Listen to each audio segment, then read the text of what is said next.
오늘 우리가 읽은 말씀을 가지고 하나님의 새로운 계획이라는 제목으로 말씀을 나눌 때에 우리에게 깨닫는 은혜가 있게 되기를 주님의 이름으로 축원합니다.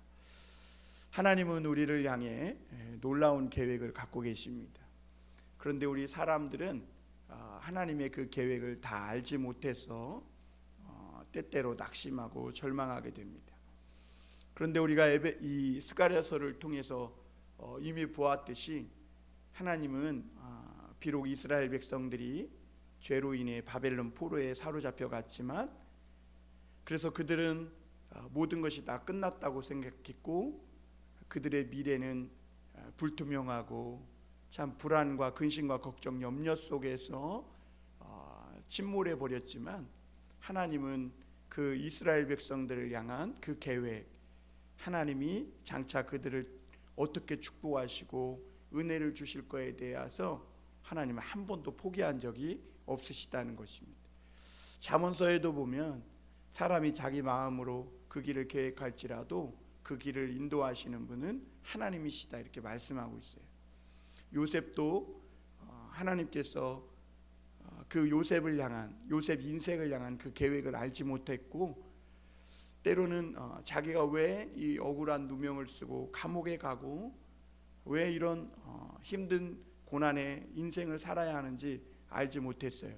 그러나 하나님께서 이 요셉과 함께 하심을 요셉은 느꼈고, 자기의 인생을 하나님께 맡겼을 때 하나님 그 요셉을 통해 상상하지도 못했던 그 놀라운 그런 하나님의 뜻을 이루어 가시는 것을 보게 됩니다.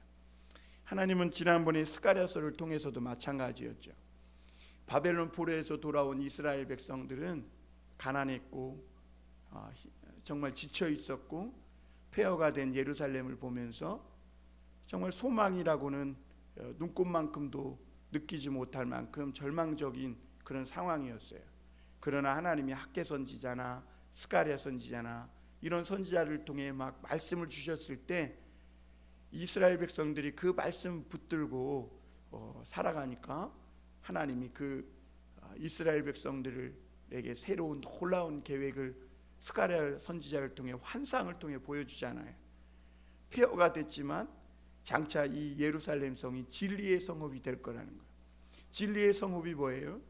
전에는 살인과 이 폭행과 온갖 죄로 얼룩졌던 이 성읍이 이제는 하나님의 말씀으로 통치되고 다스려지는, 사람들, 그 예루살렘 성에 사는 사람들마다 그 마음에는 하나님의 말씀과 진리가 있어서 누가 법으로 막 강제하고 누가 법으로 짓누르지 않아도, 억지로 강제로 행하지 않아도 그 예루살렘 성 사람들 가운데 하나님의 이 진리가 그 마음에 있어서 그 가운데 행함으로 누가 봐도 이 예루살렘에 오면 평화롭고 이웃을 사랑하고 하나님을 경외하는, 정말 그야말로 진리가 가득한 그런 성읍이라 일컬음 받을 것이고, 그래서 그 예루살렘에 그동안은 전쟁과 막 일찍 죽는 이런 온갖 재난이 끝이 끊이지 않는 예루살렘 성읍이 이제는 그 길거리에 막 어린아이들로 가득 차고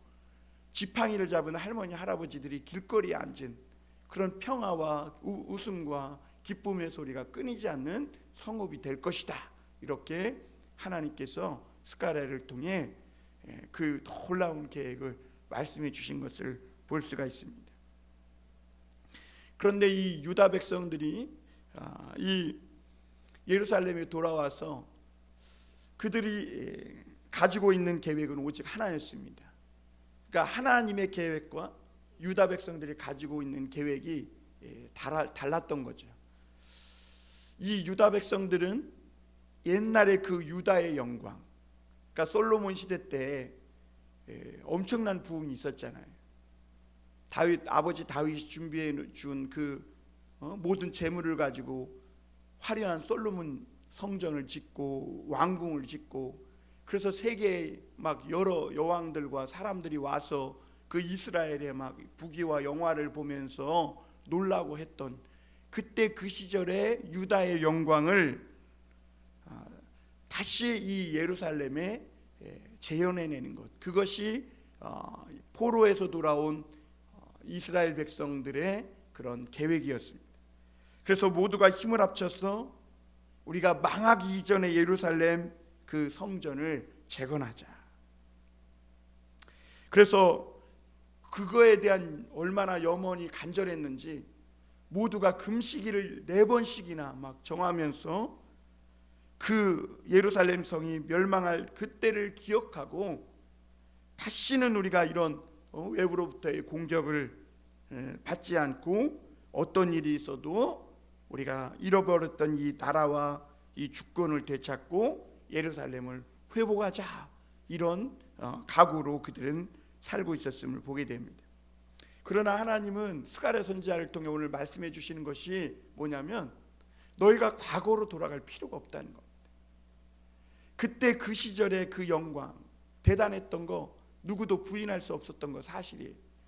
그리고 그때 우리가 조금 더 잘했으면, 그때 우리가 하나님 앞에 범죄하지 않고 조금 더 이 말씀에 순종하며 살았으면 하는 그런 후회가 있는 것도 사실이에요.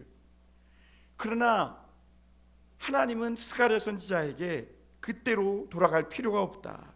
과거는 이미 흘러간 과거이고 아무리 후회해도 돌이킬 수 없다는 거예요. 중요한 것은 하나님의 말씀은 그때나 지금이나 영원 불변하고 동일하다는 거예요. 그러므로 중요한 것은 자꾸 그때로 돌아가서 그때 잘했어야 된다는 그런 터무니없고 미련한 생각을 이제는 버리고, 왜냐하면 과거는 돌이킬 수 없잖아요. 지금이라도 말씀에 순종하면 하나님은 과거와는 비교할 수 없는 더 큰 축복과 새로운 은혜를 주실 수 있는 분이라는 거예요. 너희가 이것을 알고 앞으로 너의 이 믿음의 삶을 나아가야 한다는 겁니다. 왜냐하면 하나님은 너희를 향한 새로운 계획을 갖고 있다. 그때 솔로몬의 영광, 다윗의 영광, 통일 유다 왕국의 그 영광, 그것과는 비교할 수 없는 새로운 큰 나라, 큰 영광을 하나님이 준비해 두고 계시다는 거죠. 그러므로 오늘 우리가 이 말씀을 통해 첫 번째 생각해 볼 것은 돌아갈 수 없는 유다의 과거입니다. 우리 14절 말씀 한번 다시 보겠습니다. 만군의 여호와가 이같이 말하노라. 너희 조상들이 나를 경노하게 하였을 때에 내가 그들에게 재앙을 내리기로 뜻하고 뉘우치지 아니하였으나. 유다 백성은 포로에서 돌아온 것을 이제 우리가 오랫동안 이렇게 포로 생활로 고생을 했으니 이제 하나님이 노여움을 푸시고 이제 회복을 주시는구나, 이렇게 생각을 했습니다. 그러나 하나님은 어떻게 스가랴를 통해 말씀하시고 계시냐면, 과거의 유다 백성은 이미 바벨론의 유다가 망할 때 망했다는 겁니다. 이미 죽었다는 거예요. 과거의 유다는 죽었다. 그리고 하나님은 이 포로에서 너희를 돌아오게 하신 것이 과거의 유다의 이 영광을 재현하기 위해서 데려온 게 아니라 하나님께서 새로운 백성으로 만드시고 새로운 은혜를 베풀기 위해 그 포로에서 돌아오게 하시고, 마치 죽은 자가 다시 살아난 것처럼 정말 유다 백성들은 상상할 수 없었던 그 바벨론 포로에서 놓이고 예루살렘으로 돌아오는 그런 은혜가 있게 하신 거라고 말씀하고 계십니다.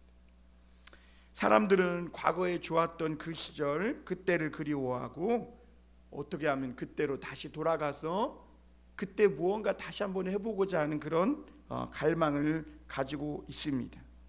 그러나 여러분, 다 쓸데없는 미련일 뿐입니다. 왜냐하면 누구든 이 과거는 불가역적이기 때문에 그래요. 그래서 오히려 하나님 앞에서 우리가 바른 삶을 바른 믿음의 삶은 오히려 지금까지 있었던 그 일들을 하나님 앞에서 깨끗하게 인정하고 내가 죄에 범죄한 건 범죄했고 하나님 앞에서 내가 연약하고 무지한 건 무지했고, 그러니까 지금까지 있었던 일들을 마치 내가 아니었던 것처럼 그냥 다 덮고 수치스럽고 부끄럽다고 그냥 없는 일처럼 이렇게 하지 말고 지금까지 있었던 일들을 그냥 깨끗하게 하나님 앞에 인정하고 이제는 하나님의 말씀 앞에서 새로운 삶을 살겠다라는 그런 이 각오, 준비를 하기를 하나님은 원하시는 거예요. 그렇다면 우리는 이런 질문을 마주하게 되죠. 하나님, 굳이 그러면 바벨론에서 살면서 거기서 새로운 미래를 살고 새로운 삶을 살면 되지, 왜 굳이 과거에 망했던 실패했던 그 예루살렘으로 그것도 힘들고 아주 어렵게 돌아오게 하시고 왜 예루살렘에서 새 인생을 살게 하시는가 하는 것입니다. 여러분, 왜 그러냐면 하나님은 이 세상은 낡아지고 없어지지만 하나님의 말씀은 영원히 변치 않는 영원 불변한 말씀이기 때문에 그래요. 과거 이스라엘 백성들은 선지자들이 그 하나님께서 선지자들을 통해 말씀을 주실 때 한 번도 아멘으로 진실로 받아들인 적이 거의 없었습니다. 홍해를 가르고 광야를 통과하게 했던 말씀, 만나와 생수를 먹고 마시게 했던 말씀, 가나안 땅을 정복하고 여리고를 무너뜨리고 그 가나안의 그 모든 31 왕들을 멸하고 그 땅을 차지하게 했던 그 말씀, 그 능력의 말씀을 거부하고 이스라엘 백성들은 자꾸 그 가나안의 문화와 가나안의 그 삶에 동화되며 하나님의 이 뜻과는 반대로 가기 시작한 것이죠. 그래서 그들은 결국 어떻게 됐습니까? 망한 것입니다. 하나님의 말씀대로 하나님이 그 땅, 새로운 땅, 축복의 땅, 가나안 땅에 이스라엘 백성을 드리긴 했지만 그곳에서 그들이 하나님의 말씀을 버리고 다른 길로 갔을 때 결국에는 그 땅에서 도로 뽑히게 되는, 그래서 바벨론 포로로 나라가 망하고 잡혀가게 되는 그런 큰 재난을 만나게 된 거죠. 여러분, 이스라엘 백성들은 거기에서 실패했습니다. 그때 그 자리에서 그들은 망했어요. 그러나 여러분, 우리가 오늘 말씀을 통해 하나님이 하시는 말씀이 뭐냐면 이스라엘은 실패했고 과거 유다는 망했지만 하나님의 말씀이 망한 건 아니라는 거예요. 하나님의 말씀은 그때나 지금이나 여전히 없어지지 않고 그 땅 예루살렘에서 그대로 남아있다는 거예요. 그래서 실패했던 그 자리, 그들이 무너지고 망했던 그 자리로 돌아와서 다시 하나님의 말씀을 붙들고 순종하기만 하면 과거에 그때 내가 말씀을 순종해서 받지 못했던 그 축복이 아쉬워서 그때 잘할 거라면서 자꾸 과거로 돌아가려고 하지 말고 오늘 이 시간에 하나님의 말씀을 붙들고 그 실패했던 자리에서 다시 시작하면 하나님은 그때 그들이 불순종해서 받지 못했던 그 축복을 남겨뒀다가 지금 주시는 게 아니라 그때는 그거고 지금은 하나님은 그때와는 비교할 수 없는 새로운 더 큰 그런 축복을 주시려고 준비하고 계시다는 거죠. 그 여러분, 자꾸 그리스도인들은 과거에 매몰되면 안 되고 과거에 하나님으로부터 그때 그렇게 더 잘해서 축복을 받을 거라는 그런 거에 얽매이고 미련을 가져서는 안 된다는 거예요.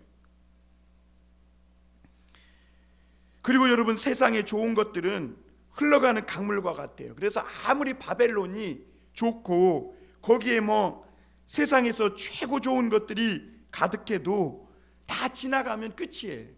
여러분, 바벨론이 결국에는 망하지 않습니까? 페르시아도 망하고 로마도 망하고 세상에 있는 것들은 다 낡아지고 없어지는 거예요.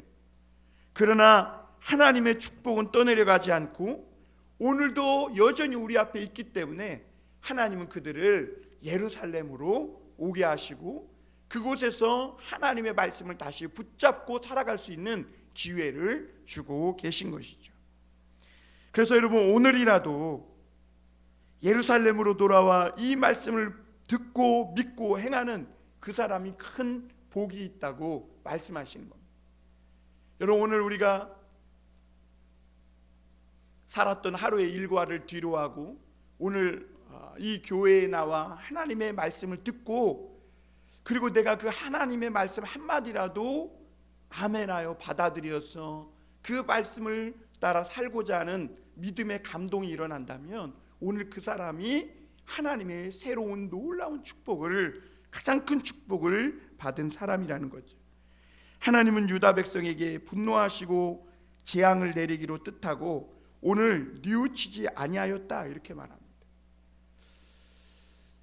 그리고 하나님은 이 재앙을 내리기로 뜻하고 그대로 재앙을 내렸어요. 마음을 바꾸지 않았어요.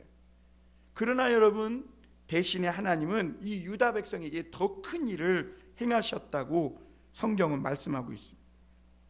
그것은 뭐냐면, 말씀을 믿지 않고 듣지도 않던 이 유다 백성이 돌아와서 이제는 무엇으로도 할 수 없었던 더 큰 영적 부흥을 하나님이 허락하시겠다.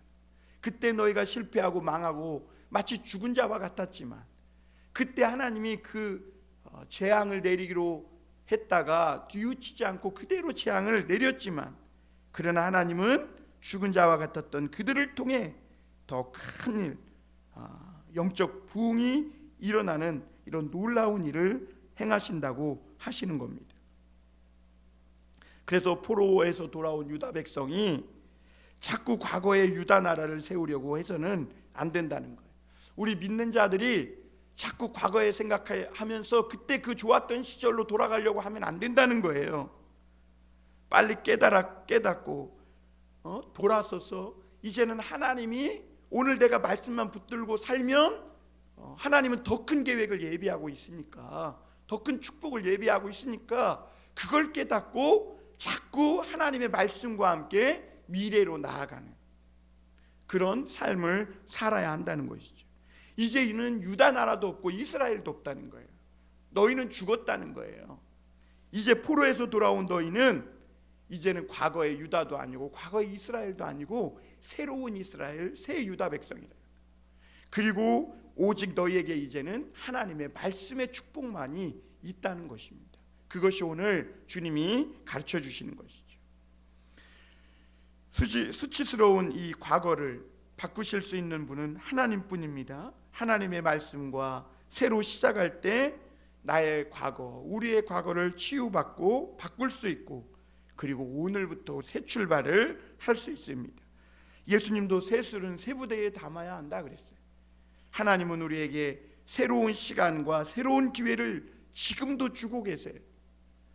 그리고 하나님이 주시는 이 새로운 은혜를 붙잡고 살아갈 것, 그것이 오늘 우리를 향한 하나님의 뜻이고 계획이라는 것. 그럴 때 하나님은 내가 상상하지도 못할 놀라운 내 인생의 축복을 미리 계획하고 있다는 거예요. 두 번째로 우리가 행해야 할 일이 있다고 주님 말씀합니다. 15절입니다. 우리 같이 한번 읽어볼까요? 8장 15절입니다. 16절입니다. 시작. 너희가 행할 일은 이러하니라. 너희는 이웃과 더불어 진리를 말하며 너희 성문에서 진실하고 화평한 재판을 베풀고, 17절입니다. 마음에 서로 제하기를 도모하지 말며 거짓 맹세를 좋아하지 말라. 이 모든 일은 내가 미워하는 것이니라. 여호와의 말이니라. 하나님은 옛날 유다 백성에게 후회 없이 진노하셨어요. 그러나 오늘 15절 말씀에서 보면 포로에서 돌아온 백성들에게는 한없는 은혜와 자비를 베풀기로 오늘 뜻하셨다고 이렇게 말씀합니다. 무엇이 하나님의 마음을 이렇게 변하게 만들었을까? 왜 그때는 하나님이 막 분노하시고 진노하셨다가 왜 이제는 하나님이 은혜를 베풀기로 이렇게 마음이 변했을까? 여러분, 그것은 내 죄를 대신해 죽으신 독생자 예수 그리스도의 은혜 때문입니다. 여러분, 예수 그리스도께서 나의 모든 죄와 허물을, 그리고 나의 불순종을 책임지시고 십자가에 죽으셨기 때문에, 과거의 주님은 우리에게 진노를 베푸셨지만 이제는 우리에게 한없는 은혜와 사랑을 베푸시겠다고 약속해 주고 계신 거예요. 그러므로 여러분, 이 예수님을 믿는 저와 여러분들은 두려움 없이 살아야 돼요. 이 예수님을 주시기까지 우리를 사랑하신 그 하나님의 사랑을 믿고 오늘 두려움이나 걱정, 근심, 불안, 염려를 내려놓고 살아야 돼요. 그 두려움은 하나님의 사랑을 온전히 이루지 못한다 그랬어요. 우리가 하나님의 사랑을 온전히 믿지 못할 때 불안과 두려움에 근심에 쌓이게 되는 거예요. 그런데 이 포로에서 돌아온 이 백성들에게는 항상 두려운 한 가지가 있었어요. 뭐냐면, 왜냐하면 그들이 과거에 하나님의 말씀을 불순종하다가 망했던 그런 경험이 있었기 때문입니다. 그래서 이들에게는 하나님을 믿는다고 하지만 우리가 또 죄에 빠져서 하나님의 말씀에 불순종하면 또 다시 완전히 망하게 되지는 않을까. 포로에서 돌아와서 예루살렘 성을 재건하고 있으면서도 그들은 두려워했음을 보게 됩니다.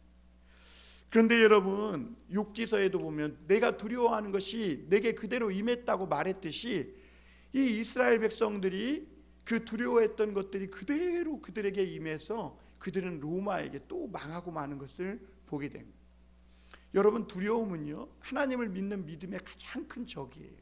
그 두려워하면 안 돼요.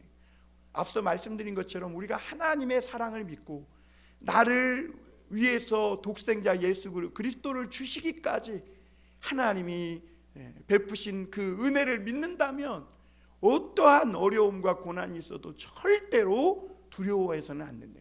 두려움은 하나님과 우리 사이를 갈라놓는 것이죠. 여러분, 누구나 한 번도 살아본 적이 없는 새로운 인생길을 가는 것은 다 마찬가지예요. 여러분, 오늘 나이 먹은 사람도 마찬가지고 어린이들도, 그리고 청소년들, 청년들도, 젊은이들도 마찬가지.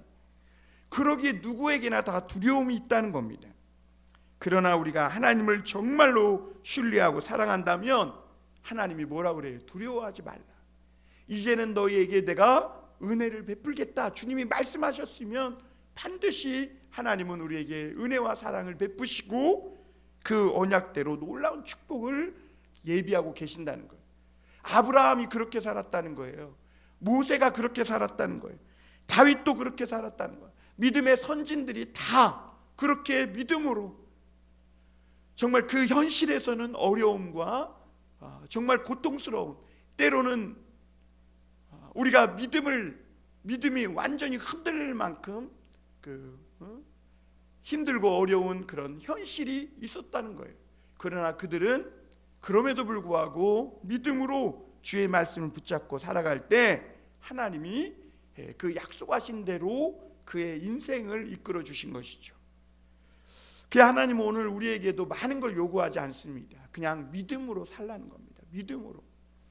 그래서 오늘 16절에 우리가 17절 읽은 대로 하나님은 우리가 하나님을 믿고 모든 삶 가운데서 진실하고 정직하게 살아가라, 이렇게 말합니다. 여러분, 오늘날 왜 사람들이 정직하고 진실하게 살지 못합니까? 오늘날 세상에서는 이 진실하고 정직하게 살아봐야 아무런 소용이 없다고 생각하는 거예요. 진실한 걸 누가 알아주고 정직한 걸 누가 알아주냐는 거죠. 판사들도 진실하고 공정하게 재판하면 그걸 누가 알아주느냐는 것이죠.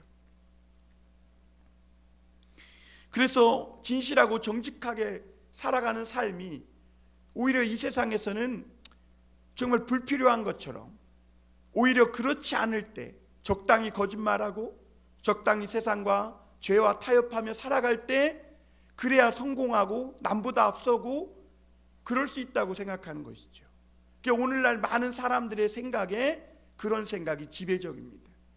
그래서 사람들은 진실하지 못해요. 정직하지 못해요. 그런데 사람들이 진실하지 못하고 정직하지 못하고 거짓말하고 싸우고 부정직하게 이렇게 살아가는 그 근본적인 이유는 뭐냐면 하나님의 살아계심을 믿지 못하기 때문에 그래요. 하나님이 하늘에서 다 인생을 굽어 살펴보시고 계시다는 이 믿음이 없기 때문에 그래요. 사실은 그래서 내가 남을 속이고, 그래서 남의 걸 빼앗고 남과 싸우고 하는 거예요. 하나님을 믿지 못하기 때문에. 그래서 진실하지 못하고 정직하지 못하고 그래서 재판관들도 뇌물을 받고 재판하게 되는 겁니다. 왜? 하나님을 믿지 못하기 때문에 그래요. 그러나 하나님은 이스라엘 백성들에게 너희가 아무리 세상이 그럴지라도 하나님의 이 말씀에 너희가 진실하게 반응하면 바벨론도 망하고 페르시아도 망하고 로마도 망하지만 너희들만큼은 절대 망하지 않을 것이다, 이렇게 말씀하셨어요. 하나님을 신뢰하는 삶은 그래서 거짓말할 수 없고, 하나님을 신뢰하는 사람은 그래서 부정직하게 재판할 수 없는 거예요. 우리도 거짓말하고 남을 속이고 빼앗고 부정직하게 살 수 있어요. 그럼에도 불구하고 그렇게 하지 않는 것, 그게 진짜 하나님을 믿는 삶이고, 그런 삶을 통해 하나님이 나타나시는 거예요. 오늘 18절 19절 한번 볼까요? 만군의 여호와의 말씀이 내게 임하여 이르시되 만군의 여호와가 이같이 말하노라. 넷째 달의 금식과 다섯째 달의 금식, 일곱째 달의 금식과 열째 달의 금식이 변하여 유다 족속에게 기름과 즐거움과 희락의 절기들이 되리니 오직 너희는 진리와 화평을 사랑할지니라. 여러분, 오늘 유다 백성들은 공식적으로 4번의 금식일을 정해서 1년 동안 4번의 금식을 했던 걸 볼 수가 있습니다. 우리는 1년에 한 번도 하지 않는데 유다가 이렇게 많은 날을 금식일로 정하고 지킨 것은 이 모든 날들이 다 예루살렘 멸망과 관련이 있기 때문에 그래요. 그래서 이들은 금식을 하면서 잃어버린 나라의 주권과 영토를 회복하고 과거의 영광을 다시 재현해 보고자 하는 그런 뜻이 그들의 금식에 숨어 있었습니다. 그러나 하나님은 과거 유다 왕국에 미련을 두지 말라고 하시면서 이제는 내가 새로운 그리스도의 나라, 너희를 통해 새로운 하나님의 나라를 세울 것이다, 이 비전을 주신 것. 여러분, 오늘 믿는 저와 여러분들에게 비전도 뭐예요? 우리가 유학 가고 뭐 공부해서 세상에서 출세하고 많은 재산, 이런 게 비전이 아니에요. 여러분, 교회에 큰 성전 짓고 교회에 막 수백만 명 오고 이런 게 비전이 아니라 오늘 저와 여러분을 통해 이 땅에 하늘의 뜻이 땅에서도 이루어지는 그것이 비전이에요. 여러분, 교회의 비전은 그거 하나예요. 교회의 유일한 비전은 하나님의 뜻이 하늘에서 이루어진 것처럼 오늘 이 땅에서도 나를 통해, 우리를 통해, 비록 우리가 여기서 적은 사람이 모여 예배하지만 이 교회를 통해 이루어지는 것, 그것이 하나님의 뜻이에요. 지륵 같은 그 어두운 바다에 등대 하나가 그 빛을 제대로 바라고 있으면 모든 배들이 그 빛을 보고 그 길을 찾고 암초에 부딪히거나 모래톱에 걸려 좌초되지 않듯이 오늘 여기에 있는 한 사람이 오늘도 이 하나님의 말씀을 붙들고 그 진리의 빛을 비추며 그 한 사람을 통해 많은 사람들이 길을 찾고 그리고 그를 통해 구원을 받고 새로운 삶을 살 수 있는 이 놀라운 길이 열리게 되는 겁니다. 그래서 예수님도 회개하라, 천국이 가까웠다 그랬어요. 이제는 하나님이, 예수님이 이 땅에 오셨으니 이제는 초롱불, 촛불, 전기불과 같은 그런 작은 빛들은 이제는 불필요한 것이죠. 과거에는 가족, 친구, 그리고 성공이 중요했어요. 그러나 예수 믿으면 달라져야 합니다. 그런 것들도 다 중요하지만 이제는 우리가 예수 믿고 변화되었기에 하나님이 중요하고 교회가 중요하고 이 땅에 이루어질 하나님의 뜻이 내 생명보다 중요한 거예요. 그런 믿음으로 사는 사람에게 하나님은 그 인생도 축복해 주시고 그의 삶도 축복해 주시는 거예요. 성공이 절대적인 꿈이었지만 이제는 하나님을 믿고 알게 되면 인생의 전부가 성공이 아니구나라는 것도 알게 되는 것이죠. 여러분, 우리는 예수님께서 여리고에 삭개오를 만나 주신 것을 기억합니다. 이 삭개오는 예수님 만나기 전에 돈이 전부였어요.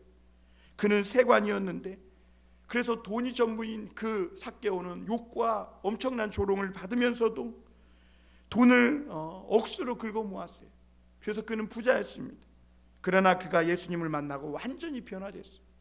예수님께 고백을 합니다. 주님, 내가 남의 것을 훔치거나 도적질한 것이 있으면 4배로 율법에 따라, 말씀에 따라 갚겠습니다.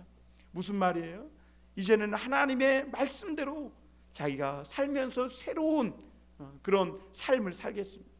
지금은 자기가 돈을 긁어 모았지만 이제는 하나님이 주시는 축복을 믿고 내 인생을 거기에 걸겠습니다 라고 완전히 변화된 것이죠. 대개 교회 다니는 교인들도 잘못 알고 있는 것이 뭐냐면, 예수님을 만나면 우리가 성공하고 내 재산이 점점 불어나가지고 잘 살게 될 거라고 그렇게 생각합니다. 그러나 여러분, 삭개오는요 예수님을 만나고 오히려 재산이 줄었어요. 대신에 삭개오는 자신의 이 귀한 존재 가치를 예수님 앞에서 깨달아 알게 되었고 얻었고, 또 하나는 이 삭개오는 예수님 앞에서 비록 재산은 잃었지만 깨끗한 양심을 얻었던 것을 보게 됩니다. 새로운 인생, 새로운 미래를 삭개오는 얻은 것이죠. 오늘날 사람들은 깨끗한 양심을 하찮게 여깁니다. 보이는 것도 아니고 양심이 있다고 남이 알아주는 것도 아니라고 합니다. 그러나 하나님을 믿는 예수님, 하나님께서 우리의 장래에 정말 놀라운 계획을 가지고 있다고 믿는 사람들은 오늘 하나님 앞에서 우리가 행할 일은 깨끗한 양심을 가지고 살아가는 겁니다. 비록 우리가 재산을 잃어버리고 때로는 고난을 받더라도 내 존귀한 가치를 예수님으로부터 얻고 깨끗한 양심을 가지고 정직하고 진실하게 살아가는 것. 여러분, 그리고 하나님으로부터만 이 깨끗한 양심을 얻을 수가 있어요. 세상에 어디 가서도 이 깨끗한 양심을 구할 수가 없는 것이죠. 하나님의 은혜가 임한 증거가 무엇인가? 하나님 앞에서 나의 소중함과 존귀함을 깨닫는 겁니다. 우리가 이것만 가지고 있으면 충분해. 내가 하나님의 자녀고 내가 하나님 앞에서 정말 존귀한 존재구나. 이것만 가지고 있으면 충분하다는 거예요. 사람들이 왜 오늘도 진실하지 못하고 왜 싸우고 속이고 서로 죽이며 살아가는가? 욕심 때문입니다. 그리고 자기의 가치를 모르고 살기 때문입니다. 하나님이 세상을 이처럼 사랑해서 독생자를 주셨는데, 그들을 멸망치 않고 구원하기 위하여 주님이 오셨는데, 사람들은 그걸 모르기 때문에 여전히 거짓말하고 여전히 살인하고 싸우고 빼앗고 전쟁하며 그렇게 살아갑니다. 그러나 여러분, 하나님 앞에서 내 자신이 얼마나 존귀한 사람인지를 알고 오늘 나에게 주신 이 말씀을 믿고 살아가면 남을 속일 필요도 없고 남을 사기칠 필요도 없고 남의 걸 빼앗아서 내 행복을 채우려고 할 필요도 없어요. 왜냐하면 하나님만이 오직 나의 복이라는 것을 알기 때문이에요. 마지막으로 한 가지 더 보면 하나님이 주시는 미래가 있다고 말씀합니다. 유다가 꿈꾸는 미래는 과거의 예루살렘을 회복해서 그 행복을 다시는 빼앗기지 않고 지키는 것이었습니다. 그러나 하나님이 유다 백성에게 주시려고 하는 미래는 유다만을 위한 이기적이거나 소극적인 미래가 아니에요. 유다만 잘 먹고 잘 사는 그런 미래가 아니라는 거예요. 여러 나라의 사람들이, 이방인들이, 전 세계의 사람들이 이 말씀을 듣기 위해 예루살렘으로 몰려오는 것, 그것이 장차 유다에게 주시는 하나님의 비전이에요. 그래서 오늘 21절에 보면 여호와께 은혜를 구하자, 나도 너희와 함께 가겠노라, 막 그러는 거예요. 하나님의 그 23절에 보면 하나님이 너희와 함께 하심을 들었나니 우리가 너희와 함께 가려 하노라. 여러분, 놀랍지 않아요?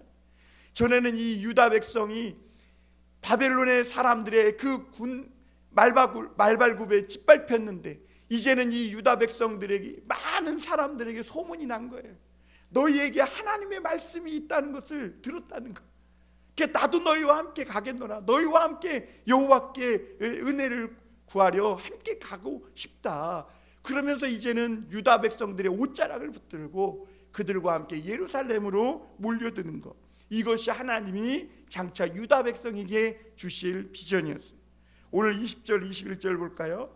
만군의 여호와가 이와 같이 말하노라. 다시 여러 백성과 많은 성읍의 주민이 올 것이라.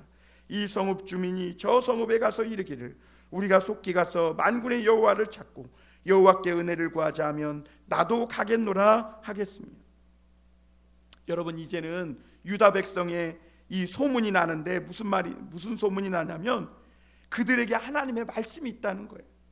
그러니까 여러분, 유다 백성이 하나님의 말씀을 붙잡고 살기만 하면 막 전 세계에 소문이 나는 거예요.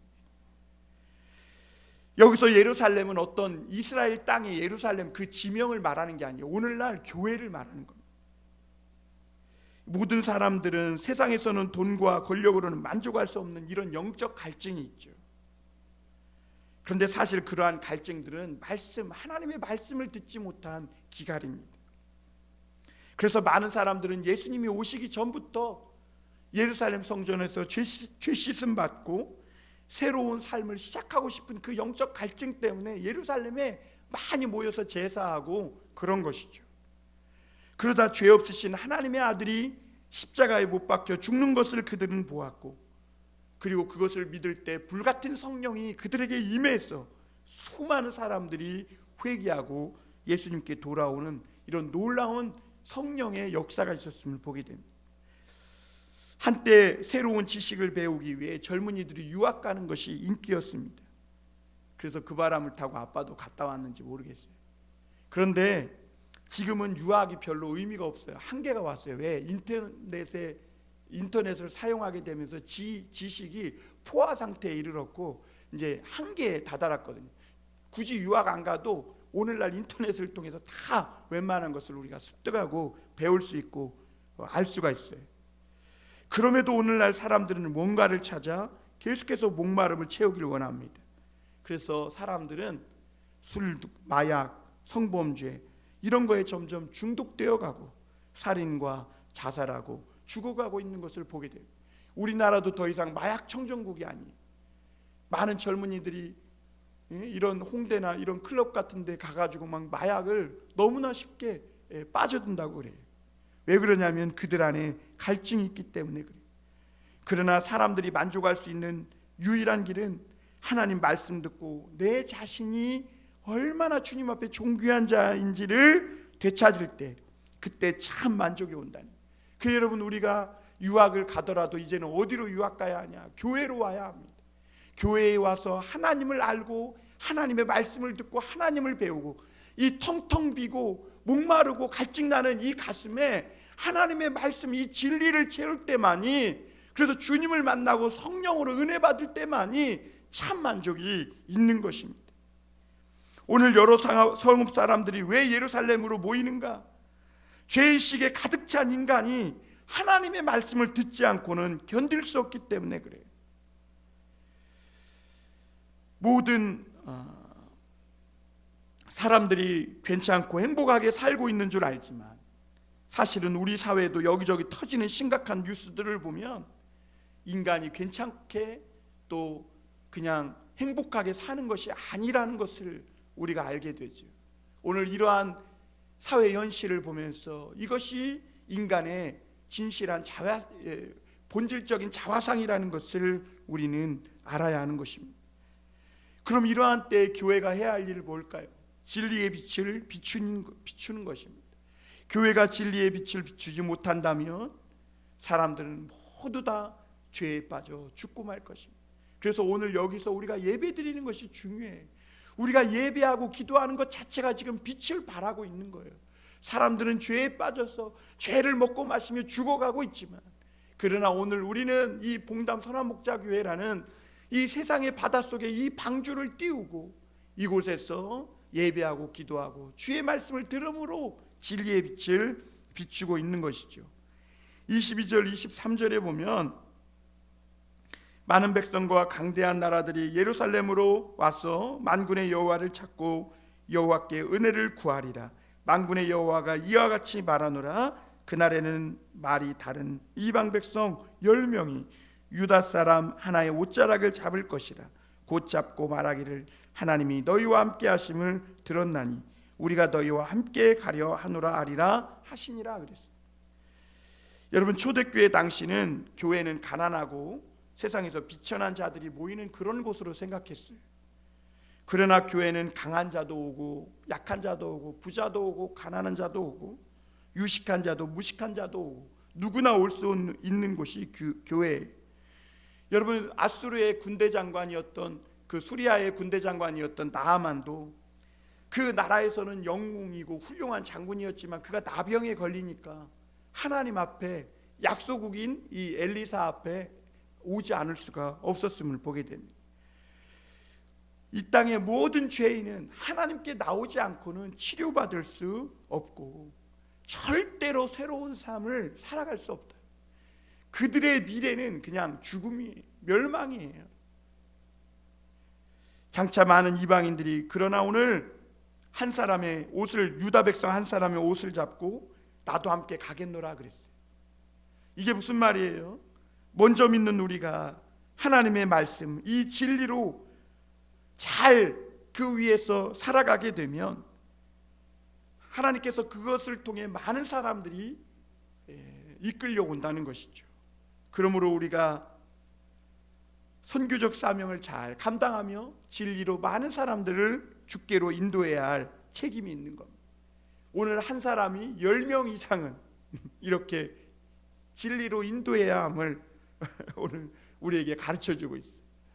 여러분, 우리가 이곳에서 오늘 예배드리고 이렇게 살아가는 것은 물론 힘들고 어렵고 졸리고 피곤하지만 정말 이 땅 가운데에서 하나님이 우리를 통해 죽어가는 영혼들, 죄에 빠져 죽을 수밖에 없는 영혼들을 진리로 이끌어가라고 오늘 우리에게 그 사명을 주셨고 우리가 그 책임을 오늘 잘 감당하고 있는 것이죠.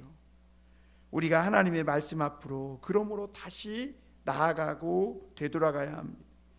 하나님의 우리가 말씀을 붙잡고 있기만 하면 하나님은 우리의 모든 과거를 책임져 주실 뿐만 아니라 우리로 하여금 소문이 나게 하시고 그리고 우리가 말씀을 붙잡고 있기만 하면 사람들이 우리에게 옷자락을 붙잡고 나도 너희와 함께 가겠노라. 오늘 23절 그 말씀에 있는 대로 너희와 하나님이 함께 하심을 들었노라. 그러면서 그들이 나온다는 것이죠. 그래서 여러분 우리가 많은 것을 할 필요 없어요. 그냥 오늘 우리가 우리에게 주신 하나님의 말씀을 잘 붙들고 살면서 예배하고 기도하고 살아가는 것, 그것이 오늘 포로에서 돌아온 유다 백성이 해야 할 유일한 일인 것이죠. 하나님 말씀 붙잡고 하나님께 새롭고 복된 미래를 선물로 받는 우리 모두가 되길 주님의 이름으로 축원합니다. 기도하겠습니다.